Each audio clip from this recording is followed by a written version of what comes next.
আজি গণেশ চতুৰ্থী আৰু মই উপস্থিত আছো তেজপুৰৰ ঐতিহাসিক শ্ৰী শ্ৰী গণেশ মন্দিৰত।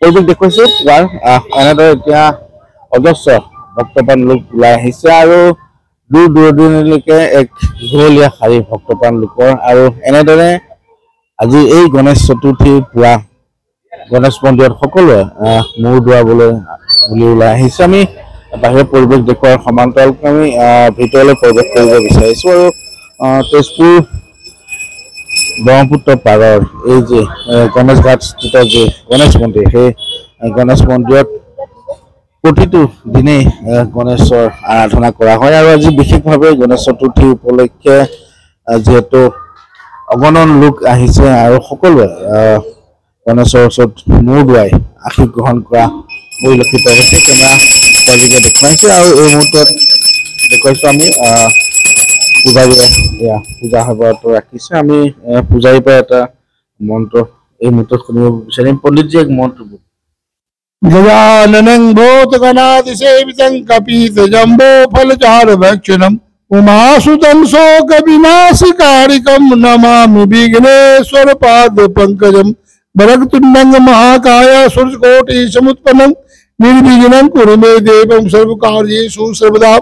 पापोऽहं पापकर्माहं पापात्मा पापसम्भवं त्राहि मां पार्वतीपुत्रसिद्धिदाता गणाधिपते मम पापहर कालहर कष्टहर संकटहरं सद्विघ्न लक्ष्मी देहि धनं देहि सर्वमनोरथ महामूलदाता गणाधिपति पूजिता श्री प्रसन्नोचमुष्य बोलो गणेश भगवान की जय। निश्चितभाৱে আমি দেখুৱাইছো তেজপুৰৰ পৰা এই পৰিৱেশ আৰু তেজপুৰ যি গণেশ মন্দিৰ দেখা পোৱা গৈছে। এনেদৰে ভক্তপ্ৰাণ লোক ওলাই আহিছে। মই বিভিন্ন লোক যিহেতু আহিছে মই প্ৰতিক্ৰিয়া গ্ৰহণ কৰিম। তাৰ প্ৰাকমুহূৰ্তত দেখুৱাইছো পৰিৱেশটো আৰু এনেদৰে আজি এই যে গণেশ চতুৰ্থীৰ দিনটোত সকলো ওলাই আহিছে আৰু দেখা পোৱা গৈছে। এনেদৰে আজি এই চতুৰ্থীৰ দিনটোত সকলোৱে গণেশৰ আশীষ গ্ৰহণৰ বাবে ওলাই আহিছে। দাদা তেজপুৰ দীঘলীয়া শাৰী আৰু গণেশ চতুৰ্থীৰ দিনাখন আমি সকলোৱে হৈ ৰাজ্যবাসীয়ে সুখে শান্তিয়ে থাকক তাৰে কামনা কৰিছো। ভাল হওক সকলোৱে, মনৰ ইচ্ছা সকলোৰে ভাল হওক নহয় জানো। আৰু পূজা হিচাপে গণেশৰ আজি প্ৰথম পূজা আৰু গণেশ পূজা অহা মানে পূজা এটা পৰিৱেশ নহয়। 3টা বজাৰ টাইমৰ পৰাই আমি ভৰ্তিত আছো, গা পা ধুই আইটিআই কলেজৰ ওচৰত আমাৰ মানে সন্মুখতে পৰে আৰু গণেশ ভগৱান, তথাপি দৰ্শনৰ কাৰণে আহিলো। হয়, আমি দেখুৱাইছো পৰিৱেশটো এনেদৰে বিভিন্ন যিহেতু লোক আহিছে আৰু সকলোৱে গণেশৰ ওচৰত মূৰ দোৱাবলৈকে আহিছে। মই আপোনাৰ ওচৰলৈ আহিব বিচাৰিছো। তেজপুৰ হয় হয় তেজপুৰৰ কি কব, গণেশ পূজা যিহেতু প্ৰথম পূজা আৰু গণেশ পূজা অহাৰ লগে লগে পূজা লগা যিটো পৰিৱেশ সেই পৰিৱেশটো আহে। হয়, আজি গণেশ চতুৰ্থী উপলক্ষে বাবাৰ ওচৰত আশীৰ্বাদ ল'বলৈ আহিছো।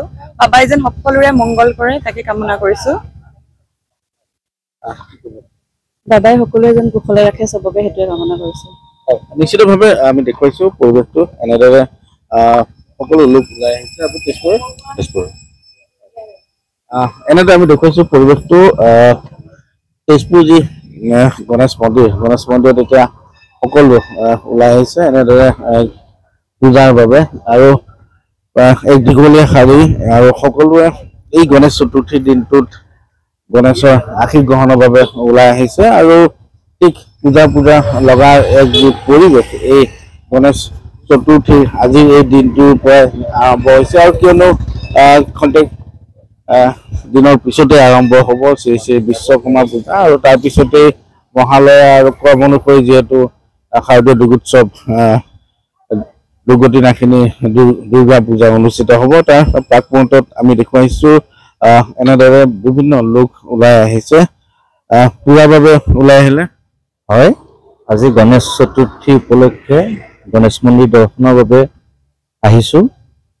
গণেশ বাবাই সকলোকে কৃপা কৰক, সমাজৰ পৰা অপয়া অমংগলসমূহ নাশ হৈ সমাজখনক গণেশ বাবাই এক সুস্থিৰ সমাজ গঢ় দিয়াত কৃপা কৰক, তাৰে প্ৰাৰ্থনা জনাবলৈ আজি প্ৰভু গণেশৰ শ্ৰীচৰণত আহিছো।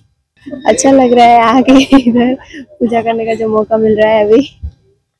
হয় দেখা পোৱা গৈছে এনেদৰে আজিৰ এই দিনটোত যিহেতু সকলো ওলাই আহিছে আৰু আমি দেখুৱাইছো এক দীঘলীয়া শাৰী আৰু গণেশ চতুৰ্থী যিহেতু প্ৰথম পূজা হিচাপে আৰম্ভ হৈছে আৰু আজিৰ দিনটোৰ পৰাই পূজা লগাই যেন পৰিৱেশে বিৰাজ কৰিছে আৰু তেজপুৰ আমি এই পৰিৱেশ দেখুৱালো তেজপুৰ যি ঐতিহাসিক গণেশ মন্দিৰত আজি গণেশ চতুৰ্থীৰ দিনটো পুৱাৰ পৰা দেখা পোৱা গৈছে পুৰুষ মহিলা অগণন ভক্তপাল লোক ওলাই আহিছে আৰু দীঘলীয়া শাৰীত তেওঁলোকে নিজৰ ঘৰখন বা অঞ্চলটো মংগলৰ বাবে তেওঁলোকে প্ৰাৰ্থনা জনাই উঠিছে এনেদৰে পূজাৰ বাবে ওলাই অহা পৰিলক্ষিত হৈছে আপুনি বিচৰা বাতৰি পাব কেৱল নিউজ 18 এপত নিউজ 18 এপ ডাউনলোড কৰিবলৈ স্ক্যান কৰক এই QR কোড গুগল প্লে ষ্টৰতো পাব এই নিউজ 18 এপ